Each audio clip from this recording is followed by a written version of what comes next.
Hello students, my name is Shivani Gaur and welcome to deep explanation. तो आज का हमारा टॉपिक है लॉ ऑफ रिफ्रैक्शन। ठीक, और इसके कई सारे लॉ हैं। तो इसका पहला लॉ हम पढ़ते हैं आज, वो है स्नेल्स लॉ। ठीक है, बहुत ही इंपॉर्टेंट लॉ है, एग्जाम में आता है, तो इस पर फोकस रखना। तो डेफिनेशन है स्नेल्स लॉ की, the ratio of sine of angle of incidence to that of sine of angle of refraction is always a constant.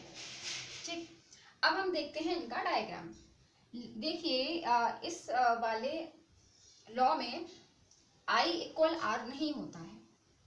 ठीक है, इनके जो एंगल्स हैं वो इक्वल नहीं होते हैं। ठीक है, तो फिर इसमें क्या होता है। हाँ, एक चीज और समझिए कि अगर आपसे कोई ये बोलता है कि इनके जो एंगल है वो किस कंडीशन में इक्वल हो सकते हैं, तब आपका क्या आंसर होगा।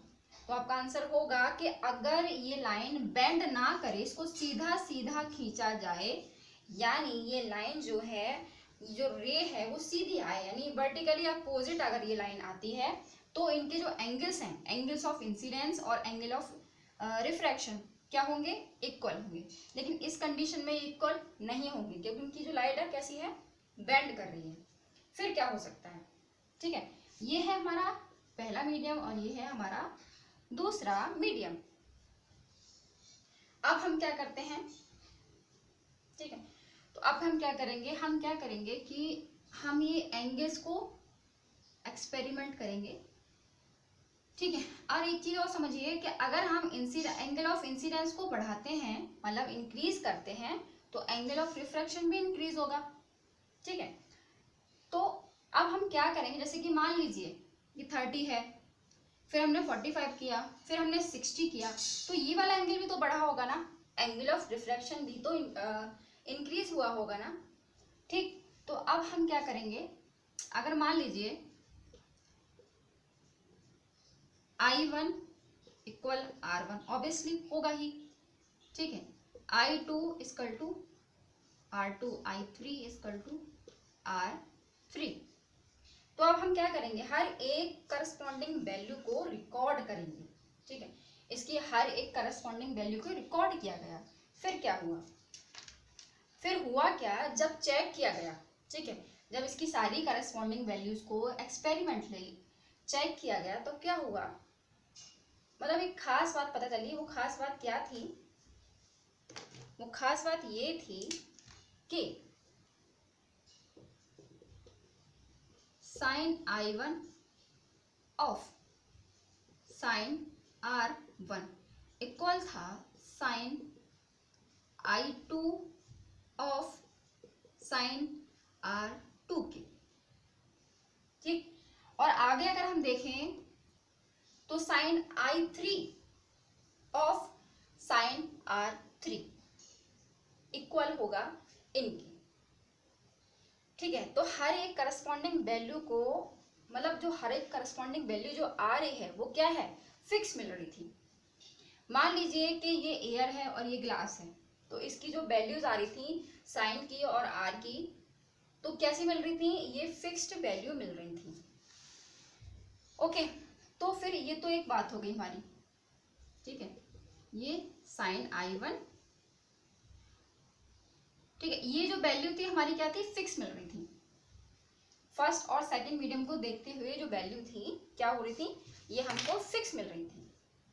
ओके, यहां तक की बात फिनिश हो गई। और इस वैल्यू को, फिर जब ये वैल्यू हमको फिक्स मिल रही थी, फिर इस वैल्यू को एक नाम दिया गया। दोबारा से हम जाते हैं अपनी डेफिनेशन पे। डेफिनेशन हमारी क्या है, the ratio of sine of angle of incidence to that of sine of angle of refraction is always a constant, यानी इसका जो रेशियो है वो। तो फिर अब दूसरी बात निकल के आती है कि sine I upon sine R equal होगा किसके, एक कांस्टेंट के। ये क्या होगा, एक कांस्टेंट होगा। ये होगा एक कांस्टेंट, और जिसको बोला जाएगा n/1। ठीक है, लेकिन कुछ टीचर्स ऐसे भी हैं इसको μ2 1 लिखते हैं। ठीक है, तो मैं सेकंड में लिख देती हूँ μ2 1। अब इस कांस्टेंट को क्या कहा गया, ये जो कांस्टेंट आया उसको क्या कहा गया। ठीक, इस कांस्टेंट को क्या कहा गया, मतलब इसको कहते क्या है, ये n21 और ये μ21 क्या है, इसको क्या कहते हैं, तो इनको कहते हैं refractive index of second medium with respect to medium first. ये हमारा पहला मीडियम था और ये था हमारा दूसरा मीडियम, तो इसको हमने कहा रिफ्रैक्टिव इंडेक्स, लिख देती हूँ n21 को कहा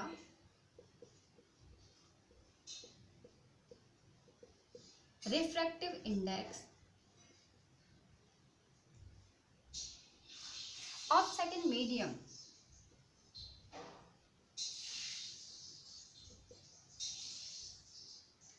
refractive index of second medium with respect to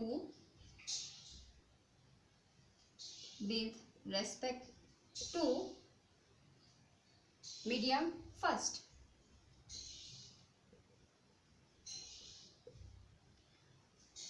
okay, तो इसको ये कहा गया, जैसे कि मान लीजिए, ठीक, मान लीजिए कि ये है एक रेयर मीडियम और ये है एक डेंसर मीडियम। क्लियर, ये क्या है, एक रेयर मीडियम है, रेयर मीडियम, और ये है एक डेंसर मीडियम। दोनों में क्या डिफरेंस है आपको पता है, नहीं पता है तो लास्ट वीडियो जाके देखिए, पता चलेगा कि दोनों मीडियम को क्या डिफरेंस है और क्या क्या है, मतलब कि क्या है ये मीडियम के बारे में हम जो बात कर रहे हैं। ओके, तो ये बात हो गई हमारी। तो ये जो है, मान लीजिए गिलास है और मान लीजिए ये एयर है। ओके, या मान लीजिए ये वाटर है और ये है एयर।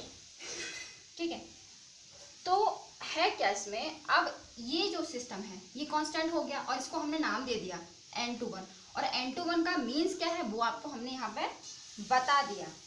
अब मान लीजिए कि हम मीडियम 1 मीडियम 2 ना लिखें, अब मान लीजिए यहाँ पे हम लिख दिया वाटर और ये है हमारा एयर। ठीक, ये वाटर है ये एयर है, तो ये पहला मीडियम हो गया, ये हो गया हमारा दूसरा मीडियम। तो इतना लंबा हम लिखें उससे बेटर हम एक शॉर्ट में एक चीज लिखते हैं, वो क्या है हमारी, ये है refractive index WA sin I upon sin R।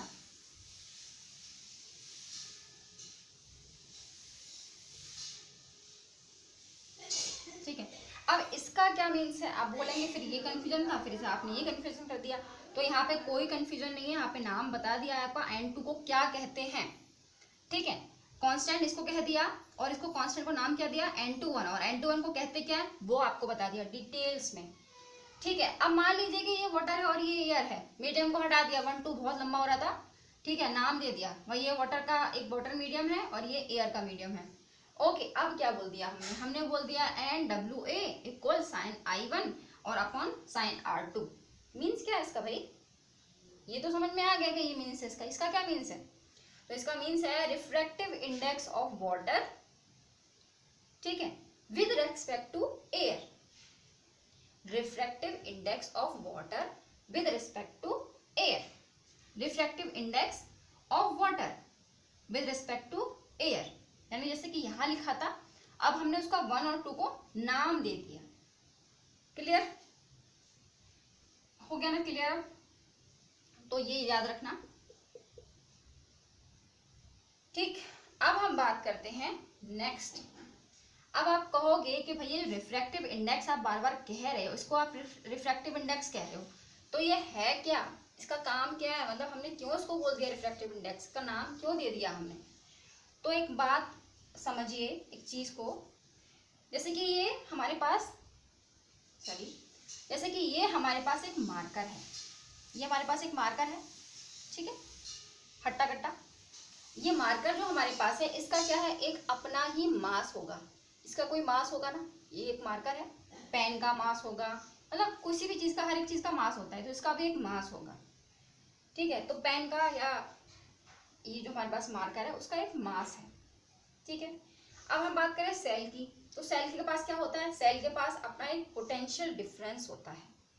जब सेल की बात करते हैं तो उसके पास क्या होता है, अपना एक पोटेंशियल डिफरेंस होता है। ठीक है, अब हम बात करें रजिस्टर की, तो रजिस्टर के पास क्या होता है, उसके पास भी तो रेजिस्टेंस होता है ना। रजिस्टर के पास क्या होता है, एक रेजिस्टेंस होता है। उसी प्रकार हर ट्रांसपेरेंट मीडियम के पास, ठीक है, हर ट्रांसपेरेंट मीडियम का अपना एक रिफ्रैक्टिव इंडेक्स होता है। समझ में आई बात, क्या होता है, हर एक ट्रांसपेरेंट मीडियम का एक अपना रिफ्रैक्टिव इंडेक्स होता है। और क्या होता है, ये एक फिजिकल क्वांटिटी होती है। जैसे कि मान लीजिए हमने यहाँ पर बात की with respect to air, water with respect to air refractive index है। तो मुझे ये पता है कि जो वाटर की जब भी बात आएगी तो इनकी क्या है, ये वैल्यू फिक्स है ना, ये चीजें क्या है, ये फिक्स है ना। तो जब भी वाटर की बात अगर आएगी तो मुझे ये पता है कि वाटर का जो रिफ्रैक्टिव इंडेक्स होता है वो कितना होता है, 1.33। वाटर की अगर बात करें तो इसका जो रिफ्रैक्टिव इंडेक्स होता है 1.33।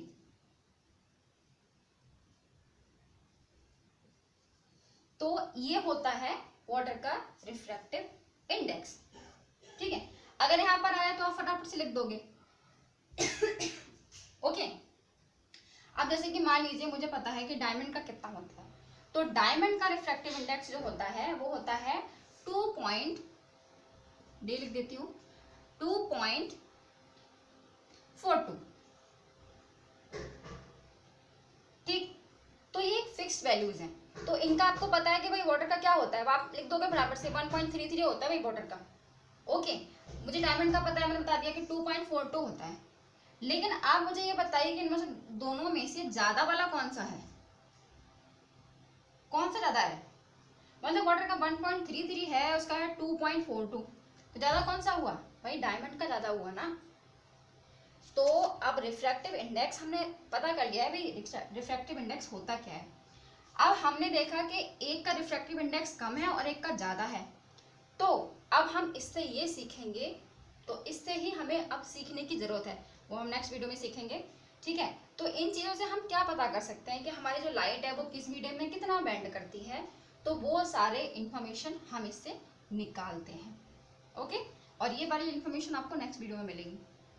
ठीक, तो ये था हमारा सिस्टम, ये है हमारा लॉ ऑफ रिफ्रैक्शन, जैसे कि ये। ठीक है, तो इस पे फोकस रखना, मेन यही है। और रिफ्रैक्टिव इंडेक्स की बात करें तो ये वाटर का है। ठीक है, ऐसे और भी मीडियम्स में हम लोग निकाल सकते हैं, डायमंड का, ग्लास का, समथिंग काफ़ी सारी चीज़ों का। तो मेन यही है हमारा, मतलब ये कांस्टेंट होता है। ठीक है, तो इसको N21 कह देते हैं, और बहुत सारे जो टीचर्स हैं वो म्यू21 भी कहते हैं। ठीक है, तो ये था हमारा law of refraction. I hope आपको समझ आया होगा, काफ़ी डिटेल्स में हमने इसकी बात की है।